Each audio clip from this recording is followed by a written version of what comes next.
ఈ భూలోకానికి అర్చావతార స్వరూపం అంటే విగ్రహ రూపంగా భౌతికమైన పరిమాణంలోకి అవతరించిన ఘట్టంలో స్వామివారి యొక్క ముఖతః వెలువడిన కొన్ని సంభాషణల్లో స్వామివారే చెప్తారు, నన్ను దర్శించడానికి భక్తులు లక్షలాదిగా వస్తూ ఉంటారు.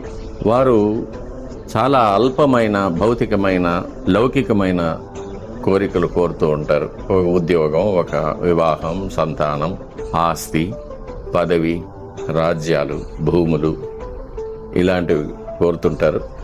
వాళ్ళకందరికీ కూడా నేను వాళ్ళ కోరికలను తీర్చి పంపించేస్తూ ఉంటాను. కానీ కొన్ని కోట్లాది మందిలో ఒక్కడొస్తాడు, వాడు నువ్వే కావాలి అని నన్ను అడుగుతాడు. అతన్ని మట్టుకు నేను చేరదీసి నా పాదాల దగ్గర ఉంచుకొని కాపాడి చివరిగా వాడిని ఆత్మను నాలో స్వాధీనం చేసుకుంటాను. దాన్ని సాయుధ్యం అంటారు.